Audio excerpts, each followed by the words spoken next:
Hello' good morning guys. ৰাতিপুৱা গৈ আছোঁ, দেখিছা নহয়, ধুতি আৰু গামোচা মানে লৈ আছোঁ আৰু এনেকৈ পিন্ধি পিনি গৈ আছোঁ। আজি মাঘ বিহু উৰুকা কালি হৈ গ'ল, আজি মাঘ বিহু মানে মেজি জ্বলালেই ল'ৰাবিলাকে, ভতিজাবিলাকে, দাদাহেঁতে। তাকে গৈ আছোঁ এতিয়া বোলক, য'ত আমি ভালাঘৰত মেজি হেৰি কৰিছিলোঁ, মানুহবিলাকে হেৰি কৰি আছে।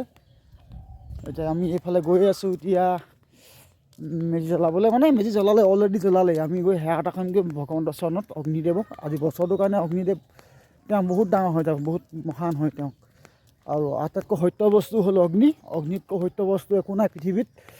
তেওঁক এতিয়া সেৱা এটা কৰিমগৈ বছৰটোৰ কাৰণে, বহুত ভাল লাগিব নে কি গাইজ? Good morning. আকৌ একাপ চাহৰ লগ পাই আছোঁ আপোনালোকক, ব'লক। কিন্তু বিহু তিলতিলীয়া পিঠু আৰু ফুলফুলীয়া পিঠু, ব'লক।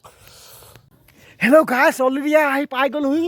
কালি গেটখন দেখিছেনে? এখন এই গেটখন যে এনেকৈ যে মই বনাইছিলোঁ দেই, আমাৰ পোৱালিকেইটা আছিলে। কেনেকুৱা লাগিলে ক'বচোন অকণমান, এনেই আৰু দেই, মিহি মিহিকৈ এনেকৈ মই বনোৱা এখন গেটখন, মিহি মিহিকৈ এনেই ধেমালি আৰু দেখাবলৈ অলপ চেষ্টা এটা কৰিলোঁ।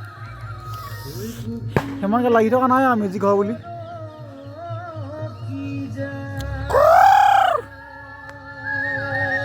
এইটো ভালা হয়, কালি চব শুলে, ইয়াত চব শুলে। এইটো মাল বজি আছে,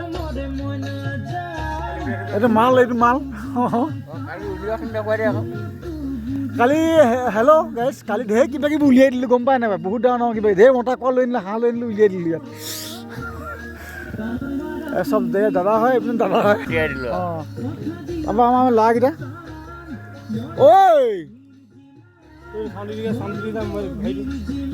এইলৈ মেজি হে সকলো অসমবাসী ৰাইজলৈ ভোগালী বিহু শুভেচ্ছা থাকিলে, লগতে কৃষ্ণ ৰাম ৰাম। এই অগ্নিদেৱৰ সত্য, আটাইতকৈ সত্য বস্তু একো নাই পৃথিৱীত, এয়াই সত্য। এওঁকে সেৱা কৰিম বছৰটোৰ কাৰণে ভাল যাওক নে কি? ঠিক আছে, ব'লক। দিল মাগে মোৰ, ব'লক। হেল্ল' গাইজ, মেজি সেৱা কৰি অলপমান নাচোঁ বুলি মন কৰিলে, অকণমান নাচি দিলোঁ অকণমান, কিন্তু কি ক'ব আৰু ন, নাচি দিছোঁ আৰু ব'লক। হেল্ল' গাইজ, বোলো ৰাতি কি কৰিলে তাকে দেখুৱাবলৈ চেষ্টা কথা ক'ল। তাৰপৰা এফালে পোৱালি ভতিজাকেইটাৰ লগতে ভতিজাজনীৰ লগতে অকণমান নাচি দিলোঁ, সিহঁতৰ লগত এনেই অকণমান ধেমালি কৰি আছোঁ, উৰুকা নিশা বুলি নে কি? ভোগালী ভোগ আৰু আনন্দ সেইকাৰণে অকণমান উপভোগ কৰিব চেষ্টা কৰিলোঁ, নাচি দিলোঁ দেই। নাচটো কিন্তু আপোনাৰ লাগি গ'ল ব্ৰইলাৰ নে গাহৰি? ব্ৰইলাৰ এইপিনে ব্ৰইলাৰ লগাই আছে, সেইপিনে কিবা কিবি তাড়াতাড়ি কৰি আছে। সেইফালে আমাৰ মা বহি আছে, এইফালে বৰমা বহি আছে। এই গাহৰি, এইফালে গাহৰি লগাই আছে আৰু এইপিনে বৰমা হয়, এইপিনে বৌহেত লাগি আছে, এইজনী ডাঙৰ বৌ হয়। তাৰপৰা এইপিনে লাগি আছে, এনে ভতিজা হয়। এনেই ইত্যাদি কিবা কিবি কৰি আছে। তাকে অলপ বিৰল পৰিৱেশ অকণমান দেখাবলৈ চেষ্টা কৰিছোঁ। আগতে যিবিলাক মাঘৰ বিহু ভোগালী ৰস বেলেগ, আজি ভোগালী হ'ল বেলেগ। কেলৈ আগৰ ভোগালীবিলাকৰ পৰিৱেশটোৱে বেলেগ।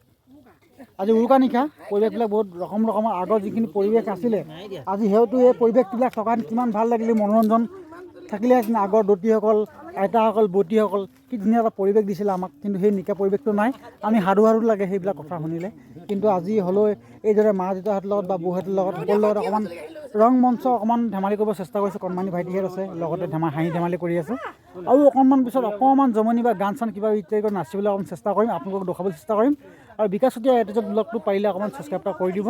আৰু ফেচবুক পেজটো গম পাই বিকাশ চুতীয়া আছে বুলি, পাৰিলে ছাবস্ক্ৰাইব এটা কৰি দিব, মনটো বহুত ভাল লাগিব। আৰু ভোগালী শুভেচ্ছা সকলোকে থাকিলে, আৰু আমাৰ অসমৰ সকলো চুকে কোণে সকলো লোকে নৱবৰ্ষৰ ভোগালী বিহু শুভেচ্ছা থাকিলে। ৰঙালী আৰু ভোগালী দুইজন কয় ভাই, সেইকাৰণে ৰঙালীও হৈ যায়, ভোগালীও হৈ যায়। তাৰমানে ভোগালী বিহু শুভেচ্ছা থাকিলে দেই।